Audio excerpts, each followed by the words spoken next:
Sama kita fikih. Yang kemarin harusnya jadwalnya kita masih tentang rukun iman ya, masih rukun iman. Akhirnya kita loncat dulu sementara langsung ke bab shaum, bab puasa. Ya, Bismillahirrahmanirrahim. Di kitab Safinah halaman berapa tadi? Bab salat. Bab Safinah. Ya, pokoknya kita shaum. Bismillahirrahmanirrahim. Faslun yajibu shaum Ramadan bi ahadi umuri khamsah. Ya, jadi bab pertama musannif rahimahullah taala menerangkan dalam kitabnya yaitu tentang sebab-sebabnya kita melaksanakan ibadah puasa. Apa yang dinamakan puasa? Yang dinamakan puasa adalah al-imsak, menahan. Menurut bahasa ini artinya nahan. Ya, tapi menurut syariat nahan yang dikhususkan disertai dengan niat. Tapi yang dimaksud dengan nahan ini bukan cuma nahan lapar, bukan cuma nahan haus, tapi yang dimaksudkan lagi yang lebih dikhususkan lagi yaitu menahan daripada segala hawa nafsu, daripada segala kemaksiatan. Itu yang perlu kita ditahan. Nahan lapar, nahan haus itu cuma bantu kita supaya lemes mau melaksanain maksiat ini lemes, kagak makan, kagak minum ya. Makanya kata Rasulullah kalau orang nafsunya dia suruh apa? Suruh puasa. Karena apa? Kalau puasa ini aliran darah di tubuh kita ini enggak lancar, maksudnya lemes, bikin badan lemes. Nah itu aliran darah itu tempat berjalannya syaitan. Jadi kalau misalkan aliran darahnya ini tidak seperti orang yang makan puasa, ya, jadi dia lesu, lemah, akhirnya syaitan tidak punya akses tuh. Ya, nggak punya akses, nggak punya jalan buat menggoda kita. Makanya dikasih lemes sama Allah Subhanahu Wa Taala supaya kita nggak banyak maksiat di bulan Ramadan. Dan apa sebabnya kita berpuasa? Yang pertama yaitu kalau menurut guru saya, yang saya punya guru di kitab Safinah itu sebenarnya ada 5. Tapi kalau menurut guru saya biar simpel diglobalin jadi 3. Ya, sebabnya kita melaksanakan ibadah puasa itu cuma ada 3 sebab utamanya. Nanti baru diperinci lagi. Yang pertama apa? Bikamali Sya'ban, sempurnanya bulan Sya'ban sebanyak 30 hari. Jadi yang pertama itu apabila kita nih melihat hilal, biasanya kalau mau Ramadan itu melihat hilal. Apa itu hilal? Hilal itu seperti bulan sabit di awal bulan, garis putih seperti bulan sabit di awal bulan. Adanya cuma di malam ke-1, malam ke-2 dan malam ke-3. Gitu. Jadi setelah malam ke-3 baru muncullah qamar, muncullah bulan. Nah kalau hilal sudah tidak terlihat di malam ke-29, maka disempurnakannya bulan Sya'ban. Oh hilal ini gak kelihatan, ya udah kita genapin aja bulan Sya'ban ini 30 hari. Sebab apa kata Rasulullah? Bulan itu hakada, kata Rasulullah ini nunjukin tangannya dua, hakada. Ya. Berarti berapa? 30. Terus Rasulullah lanjutin lagi, hakada. Berarti berapa? 29. Makanya di bulan Hijriah ini tidak ada yang 28, 31 enggak ada. 29 dan 30. Nah, itu jadi yang pertama dengan sempurnanya bulan Sya'ban. Kalau udah sempurna bulan Sya'ban berarti kita besoknya puasa. Dan yang kedua, tadi yang pertama. Yang kedua biru'yatil hilal, dengan melihat hilal. Nah, yang tadi itu melihat hilal itu diteropong ketika tanggal 29 Sya'ban. Malam 29 Sya'ban kita lihat hilal, kalau ada berarti besoknya puasa. Nah, melihat hilal ini ada 3 lagi. Melihat hilal ada 3 perincian lagi. Yang pertama biru'yatil hilal fi haqqi man ra'ahu, yaitu melihat hilal bagi orang yang melihatnya. Ya.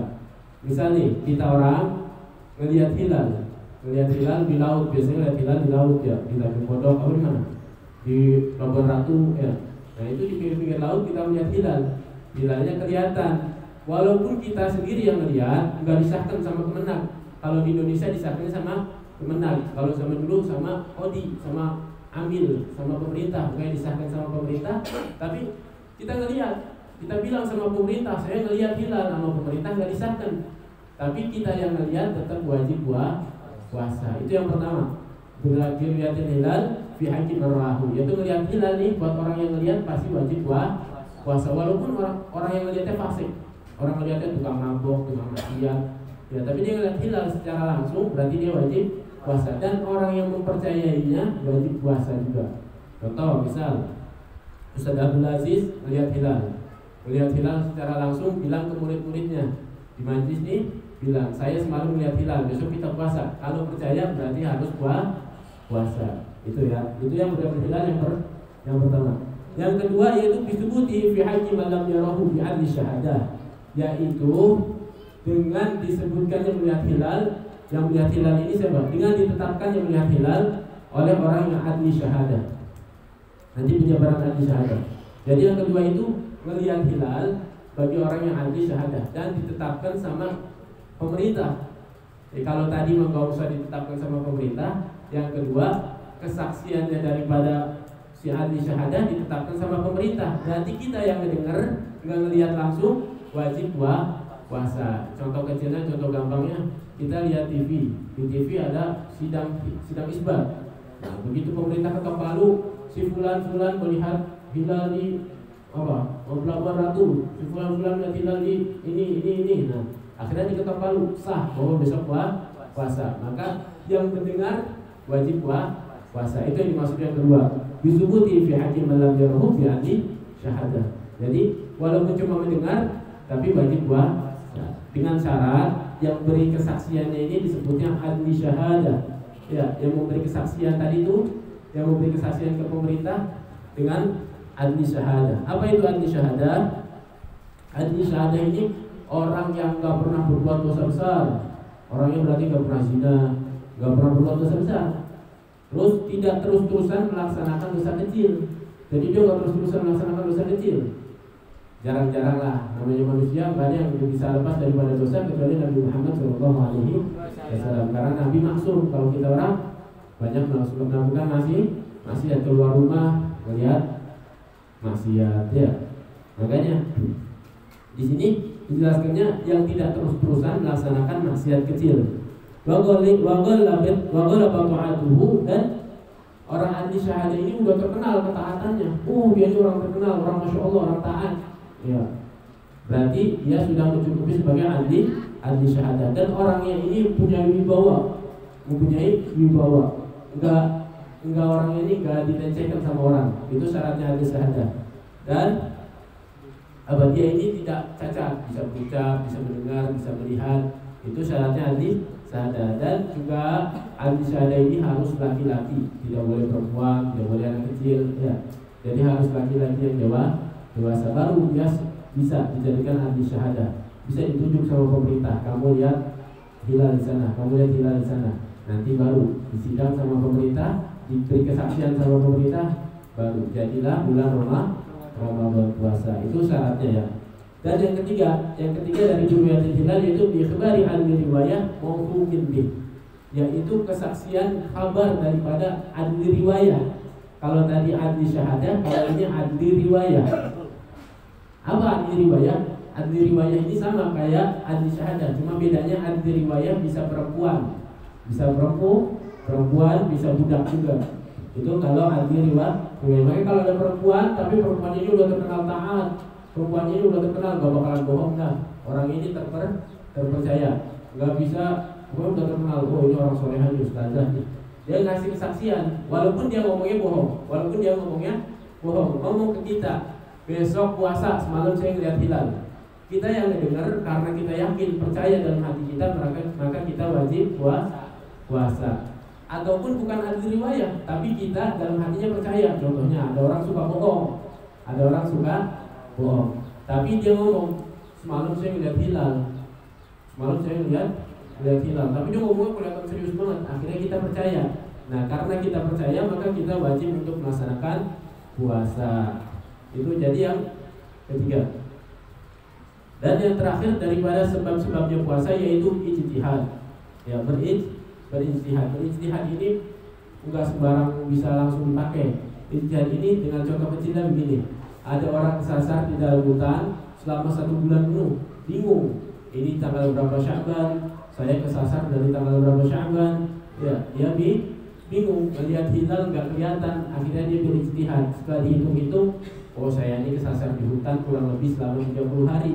Saya kemarin kesasar waktu kesasar tanggal 1 Sya'ban, berarti harusnya sekarang Ramadan. Berarti dia puasa dengan ijtihad. Tapi terus kemudian setelah dia puasa seminggu dia baru lihat hilal di langit. Wah, berarti seminggu ini puasa percuma dong. Ya, baru lihat hilal. Enggak percuma, tapi dia nantinya puasa seminggu sebelumnya itu dimasukkan ke dalam puasa sunnah. Jadi dia menyempurnakan Ramadannya selama 30 hari itu. Ya, di awal dari dia lihat hilal. Bukan di awal dari dia puasa, tapi berawal dari dia hilal. Itu syarat-syaratnya buah apa? Sebab-sebabnya buah puasa. Tapi ada penambahan, sekarang kan banyak ya yang puasa beda sama kita. Ada yang duluan sehari, ada yang belakangan sehari ya. Itu biasanya dalilnya dengan hisab. Hisab itu ilmu hitungan, ilmu falak.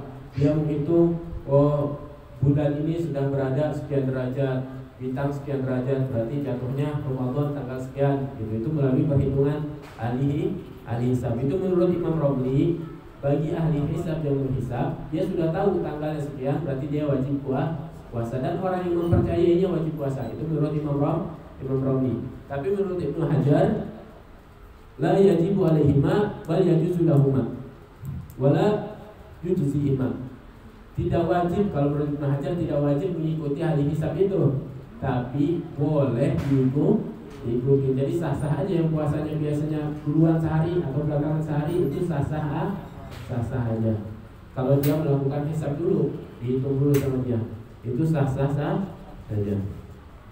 Nah, setelah kita mengetahui sebab-sebab daripada puasa, maka kita juga harus menyempurnakan daripada syarat-syaratnya puasa. Selanjutnya musannif rahimahullah taala melanjutkan syurutu shihhatihi arba'atu asya, yaitu syarat sahnya puasa ada 4 perkara. Kalau tadi sebabnya puasa, kalau ini syarat sahnya puasa. Apa itu syarat? Syarat itu adalah hal yang wajib ada sebelum melaksanakan ibadah. Sesuatu yang wajib ada sebelum melaksanakan ibadah. Jadi kalau nggak ada syarat-syaratnya tidak memenuhi, berarti nggak sah puasanya. Yang pertama apa? Islam. Yang pertama adalah Islam. Fala yasihu minal kafiri bi anwa'i. Maka nggak sah orang yang kafir dan sejenisnya, orang murtad, orang kafir, berarti nggak sah puasanya. Yang pertama berarti harus Islam. Wa tsaniha aqluhu. Fala yasihu minal majnun. Yang kedua yaitu berakal. Maka nggak sah puasanya orang yang gila. Makanya kalau ada yang nggak puasa, teriakin aja orang gila. Ya, teriakin orang gila. Berarti dia nggak boleh, orang gila nggak puasa boleh. Makanya kalau nggak mau puasa, gila dulu. Mau nggak? Enak nggak puasa, makan siang-siang, keluyuran ya. Tapi syaratnya gila dulu. Itu yang kedua, harus berakal. Yang wasalasiha. Dan yang ketiga yaitu naqauha 'anil haid wan nifas. Ini buat perempuan. Yang ketiga bersih daripada haid dan nifas. Itu syaratnya bagi perempuan. Dan kalau haid sama nifas enggak wajib puasanya, enggak sah. Bahkan haram, jatuhnya haram, dia wajib buka. Kalau misalnya lagi puasa terus dia datang haid, wajib dibatalin puasanya. Haram dilanjutin puasanya haram. Warabiu hadan yang keempat yaitu ilmu bikaunil wakti qabilan lisawm, yaitu mengetahui waktu-waktunya untuk berpuasa. Yang terakhir dari syarat sahnya puasa yaitu mengetahui apa daripada waktu-waktunya puasa. Ini diperbolehkan puasa sebab ada beberapa waktu yang diharamkan untuk puasa. Ada beberapa waktu yang diharamkan untuk puasa. Kurang lebih berapa sih? Ya, semuanya ada 4 waktu yang dilarang untuk berpuasa. Yang pertama yaitu Yaumul Aid, yaitu yang pertama haram berpuasa di 2 hari raya Id. Apa aja? Aidul Fitri dan Aidul Adha. Itu haram berpuasa di 2 Id itu. Yang kedua yaitu Ayyamut Tasyrik mutlaqan, yaitu hari tasyrik. Apa hari tasyrik? 11, 12, 13 Zulhijjah. Setelah Idul Adha 3 hari kita nggak boleh puasa. Hari tasyrik haram secara mutlak, nggak boleh puasa sama sekali. Walaupun ada uzur nggak boleh. Yang ketiga Yaumul Syak bila sababin. Yang ketiga yaitu harinya hari Syak. Apa itu hari Syak? Hari Syak ini tanggal 30 Sya'ban. Bentar lagi tanggal 30 Sya'ban itu kita haram berpuasa, nggak boleh berpuasa karena tanpa sebab, itu pun tanpa sebab. Kenapa diharamkan puasa di tanggal 30? karena khawatirnya tanggal 30 itu syak antara 1 Ramadan atau 30 Sya'ban. Makanya karena syak kita diharapkan untuk berpuasa. Khawatirnya kita berpuasa wajib, berpuasa sunnah di tanggal 30, jatuhnya sudah Ramadan. Dan yang terakhir an-nisful akhir min Sya'ban, yaitu pertengahan Sya'ban ke atas. Nih, bentar lagi tanggal 16 Sya'ban, seterusnya sampai tanggal 30 itu haram untuk berpuasa. Itu pun dengan alasan dengan tanpa sebab. Kalau ada sebab sah puasanya. Contohnya ada qadha. Ini biasanya yang punya qadha perempuan banyak yang punya qadha. Ya, qadha haid. Itu wajib buru-buru diqadhain, jangan sampai udah mepet baru diqadhain. Ya, akhirnya enggak keburu ketemu Ramadan lagi. Makanya diqadhain. Nah, ini kalau qadha itu boleh, tanggal 16 ke atas itu boleh. Tapi kalau 16 ke bawah itu kalau tanpa qadha 16 ke atas itu haram untuk berpuasa. Tapi kalau kita mau puasa sunnah di tanggal 15 ke atas harus dibarengin dengan tanggal 15 yang berpuasa dulu. Berpuasa di tanggal 15 karena apa? Karena Sya'ban ini kata Rasulullah SAW perbanyak puasa sampai Rasulullah ditanya sama sahabat, wahai Rasulullah, puasa yang paling utama setelah Ramadan puasa apa? Kata Rasulullah, puasa di ta'zim Ramadan, puasa untuk mengagungkan bulan Ramadan. Makanya perbanyak puasa di bulan Sya'ban. Kalau bisa nih, kita tanggal 15 puasa dulu, nyambung dah tanggal 16, 17, 18, 19 boleh nyambung. Tapi dengan syarat harus puasa dulu di tanggal 15-nya. Kalau di tanggal 15-nya enggak puasa dulu berarti haram. Nah, setelah puasa di tanggal 15 itu pun harus berkesinambungan, enggak boleh terputus. Kalau misalkan dia tanggal 15 puasa, 16 puasa, 17 puasa, tahu-tahu dia sakit, ada uzur, sakit parah, akhirnya dia nggak puasa 3 hari, ketemu lagi tanggal 20 sehat, dia pengen puasa lagi, nggak boleh, tertolak, haram hukumnya. Itu waktu-waktunya di dalam berpuasa yang tidak diperbolehkan untuk berpuasa. Nah, setelah mengetahui daripada syarat-syaratnya puasa, daripada sebab-sebabnya puasa, maka kita juga wajib mengetahui daripada rukun-rukunnya puasa. Ini yang paling penting, rukun-rukunnya puasa. Rukunnya puasa ini ada 3. Arkanul salah satu rukunnya ada 3. Yang pertama niatul lailan likulli yaumin fil fardhi, yaitu yang pertama niat puasa setiap malamnya untuk satu hari. Ini menurut mazhab Imam Syafi'i, niat puasa Ramadan ini wajib dilaksanakan setiap malam. Kalau lupa berarti dia wajib qadha. Ini menurut mazhab Imam Syafi'i. Utama semua sepakat bahwasanya mazhab Imam Syafi'i ini kalau misalkan lupa niat ya wajib qadha. Tapi harus imsak, harus menahan diri. Enggak boleh tuh kita walaupun lupa niat, mentang-mentang lupa niat keluar bawa es. Nenteng bawa es ya. Mentang-mentang lupa niat datang ke warteg. Jangan. Kalau lupa niat kita harus nahan terus sampai ketemu maghrib kayak orang puasa biasanya. Ya. Tapi menurut Imam Maliki, menurut mazhab Imam Maliki dan sebagian dari para ulama mazhab Syafi'i memperbolehkan kita mengambil fatwanya Imam Maliki, yaitu boleh kita niat puasa bulan Ramadan 1 bulan full di malam pertama. Ya, jadi boleh sah kita niatnya di malam bulan pertama Ramadan, puasa Ramadan pertama setelah ditetapkan yang isbat tuh sama pemerintah, kita niat nawaitu shoma Ramadana kulli, nawaitu syahr Ramadana kulli, niat saya puasa bulan Ramadan semuanya. Itu boleh menurut mazhab Imam Maliki.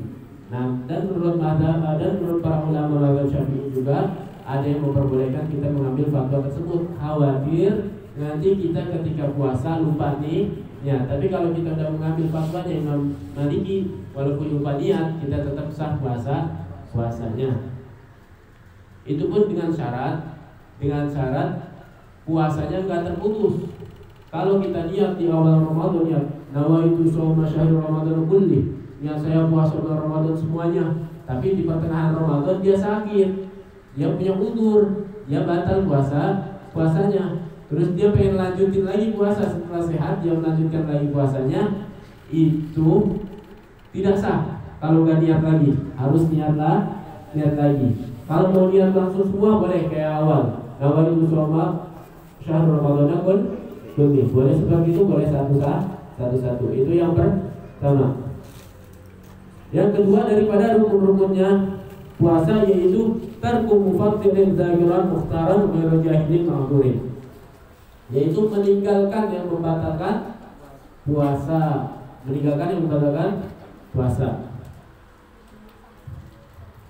Dengan sengaja dan sadar tanpa ada tanpa ada kejahilan yang gugur. Jadi dia ini membatalkan puasa atau membatalkan puasa tanpa ada udzur, tanpa ada kebodohan yang gugur. Apa kebodohan yang gugur ini? Jahilin ma'dhurin ini ada dua. Yang pertama orang mu'alaf itu termasuk jahil ma'dzur. Dia belum ngerti apa-apa tentang agama Islam, masih belajar. Dia nggak tahu kalau makan itu batalin puasa, lagi puasa jam 12 siang makan. Terus dikasih tahu sama kita, itu batal puasanya kalau makan. Nah, dia baru tahu tuh, itu namanya jahil ma'dzur. Berarti dia boleh lanjut puasa, berarti makannya lanjut puasa, nggak batal puasanya. Tapi ada yang bodoh, jahil ma'dzur yang kedua, yaitu orang yang jauh sama ulama. Jadi misalnya tinggal di dalam hutan, jauh sama ulama, nggak ada yang ngerti agama. Akhirnya dia nggak tahu hukum Islam, dia mau belajar kemana, nggak ada yang ngajarin. Akhirnya dia makan siang-siang. Tahu-tahu ada orang yang tahu, ngingetin, fulan itu nggak boleh makan waktu siang-siang, itu haram, batal puasanya. Akhirnya dia baru tahu, lanjutin puasanya. Tapi kalau misalkan dia di lingkungannya Sumur Batu banyak ustadz, banyak habib, banyak ulama, banyak kiai, tapi dia nggak tahu kebangetan, itu namanya bukan jahil ma'dzur, bodoh beneran. Ya, bodoh beneran itu mah udah nggak bisa dimaafin lagi, udah bodoh kotor itu mah, bodoh kotor. Dan yang membatalkan puasa itu ada 9. Ya, tadi yang kedua itu menjauhi yang membatalkan puasa, dan yang membatalkan puasa itu semuanya ada 9. Yang pertama yaitu masuknya benda ke dalam rongga yang terdapat di dalam tubuh. Apa aja? Hidung, mulut, telinga, dubur, kemaluan. Itu lubang-lubang yang ada di dalam tubuh nggak boleh memasukkan apa-apa. Pokoknya nggak boleh ada yang masuk ke dalam lubang tubuh. Nah, itu ada yang berapa harus diperhatikan ketika puasa. Masalah masuk ke dalam mulut, masalah masuk ke dalam hidung, ada yang perlu diperhatikan. Kayak contohnya, kalau lagi puasa nih, ya, ini mohon maaf, kalau Vicky emang kadang kedengarannya agak jorok kalau Vicky. Tapi namanya ilmu perlu tahu, ya. Kalau puasa itu biasanya buang air besar siang-siang. Nah, kalau buang air besar itu suka terputus di tengah-tengah. Ya, pokoknya ngerti lah, pernah. Ya, jadi dia lagi buang air besar karena panjang, diputus sama dia di tengah-tengah nih, nggak sampai tuntas diputus. Itu kan bisa dia masuk lagi ke dalam. Nah, itu yang masuk lagi ke dalam batal puasanya. Karena apa? Karena dia sudah keluar, masuk lagi ke dalam. Itu batal. Itu yang perlu diperhatikan. Terus ketika beristinja, ya cebok. Nah, itu nggak boleh jarinya ini sampai masuk ke dalam kubulnya, nggak boleh masuk ke dalam. Ya pokoknya itu. Ya, jelasinnya repot tuh. Soalnya agak jorok. Gitu. Pokoknya nggak boleh sampai masuk ke dalam. Jarinya ini nggak boleh sampai masuk ke dalam. Dan buat perempuan juga sama. Perempuan ini biasanya kalau buang air kecil sama juga. Ya, nggak boleh, harus pelan-pelan. Membersihkannya harus pelan-pelan. Dan jangan buang air besar di dalam air. Itu nantinya kayak pompa. Tahu pompa? Keluar, masuk lagi ke dalam. Ya, dia buang angin biasanya kalau kata orang dulu ya jangan berenang, gitu kan, ntar batal puasanya, gitu. Nah itu maksudnya kentut di dalam air, nanti masuk lagi ke dalam, airnya masuk ke dalam, makanya batal puasanya. Pokoknya banyak yang diperhatikan tentang masuk ke dalam lubang-lubang bagian tubuh. Kayak air ludah ini, air ludah boleh kita telan selagi masih ada di dalam rongga mulut, rongga mulut. Tapi kalau sudah keluar rongga mulut, haram buat ditelan. Enggak tuh, air ludah nih kalau udah masuk bibir biasanya banyak orang kalau lagi puasa bibirnya kering. Gini, gitu ya. Benar. Gitu loh, gimana ya? Pokoknya jilat bibirnya dah biar basah, terus dijilat lagi 2 kali. Nah, jilat yang pertama boleh, jilat yang kedua itu nggak boleh. Karena yang kedua itu ada air ludah di sini. Dijilat lagi sama dia, masuk lagi ke dalam mulut, maka batal puasanya. Itu perlu diperhatikan. Banyak hal-hal kecil di dalam puasa ini yang perlu diperhatikan. Masalah dahak, kalau masalah dahak ini kalau misalkan dahaknya sudah sampai makhraj ha kecil itu biasa di luar tenggorokan paling luar, nah itu wajib dikeluarkan dahaknya. Tapi kalau masih di hamzah di dalam, itu boleh kita telan lagi dahaknya, boleh dikeluarkan, boleh ditelan. Itu jadi terus gimana kalau misalkan gusi berdarah? Biasanya kalau lagi puasa ini aus kering, akhirnya gusi pada berdarah.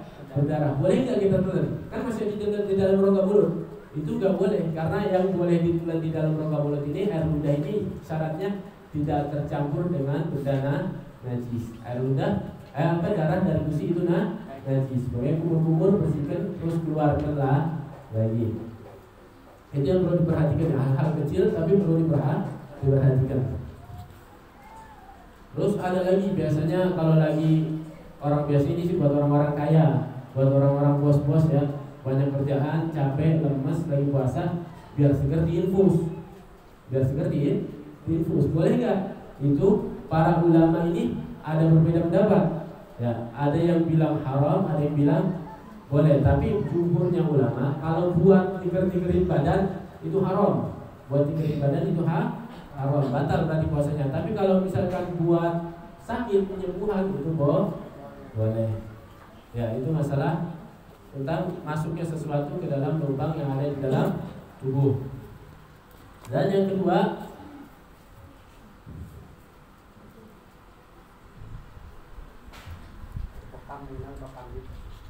bekam.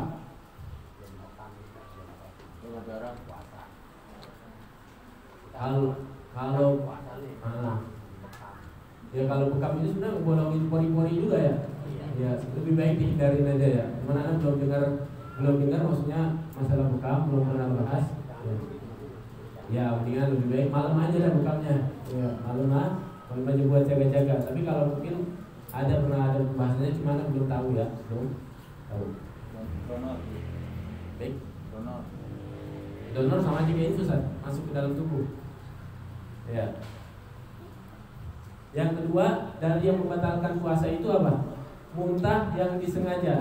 Jadi kalau muntahnya nggak sengaja nggak apa-apa. Orang lagi naik mobil mual muntah itu boleh. Tapi kalau disengaja nih contohnya apa? Gimana ya? Muntah disengaja itu? Masukkan laler lagi masukkan laler nggak batal. Masukkan nyamuk. Misalnya naik motor ketawanya keras. Akhirnya nyamuk lagi lewat masuk ke dalam mulut. Ya, masuk ke dalam mulut itu nggak batal puasanya karena tidak sengaja. Tapi kalau misalkan dia di dalam mulut, ini ada nyamuk masuk, sogok sama dia sampai muntahnya disengaja, berarti batal puasanya. Boleh.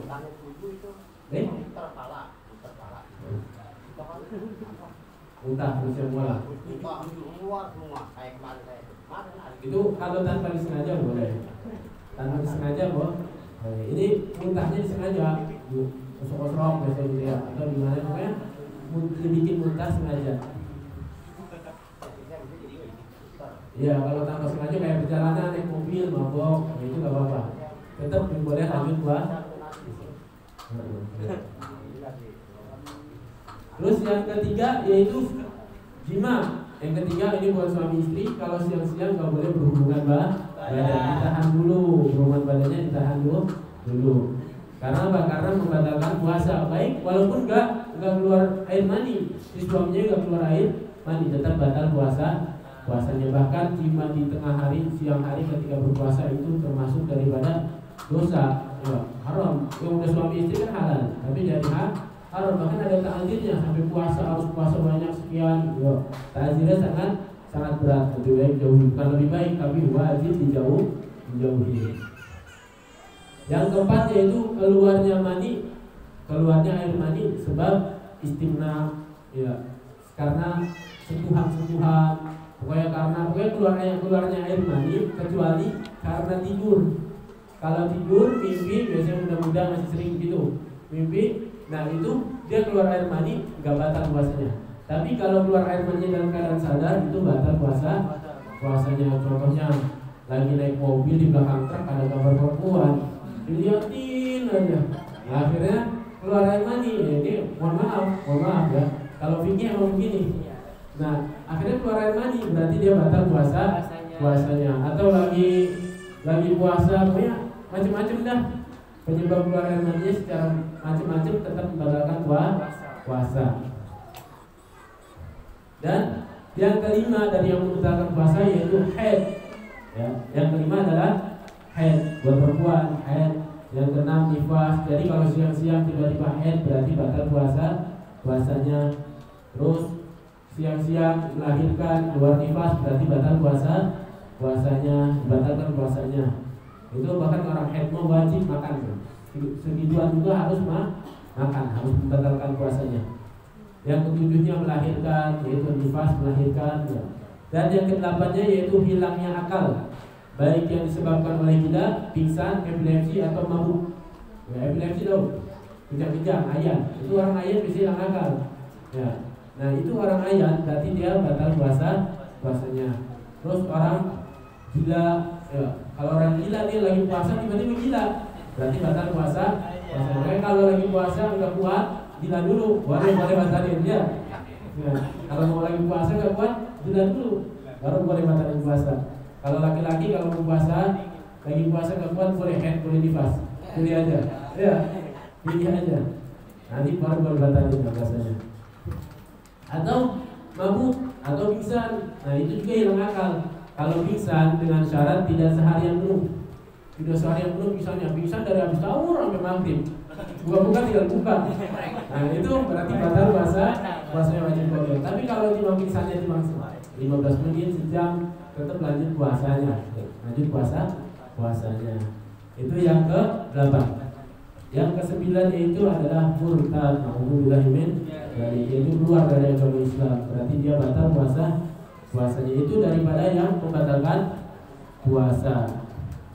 Dan kembali lagi ke dalam rukunnya puasa. Yang terakhir daripada rukunnya puasa yaitu adalah shaim, orang yang berpuasa. Jadi yang ketiga itu harus ada orang yang berpuasanya. Kalau nggak ada orang yang berpuasa, siapa yang mau puasa? Ya, jadi harus ada orang yang berpuasanya.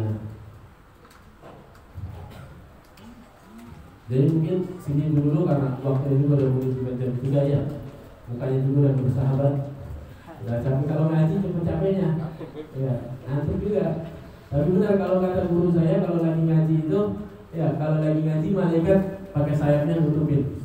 Ada kesalahan berbalik. Cepat tuh. Ya, kalau kata guru saya dulu kalau ngaji ini malaikat lagi nutupin sayap di atas kita. Itu yang bikin ngantuk, adem, ada buahnya adem. Tapi kalau main gaplay itu saya tadi ngodain, mas, terus ya. Tapi kalau lagi puasa, kalau lagi ngaji itu malaikat yang jagain, makanya adem hawanya, kayak ngantuk gitu ya. Enggak apa-apa ngantuknya insyaallah. Yang ngantuk aja coba dapat manfaat daripada mencari ilmu.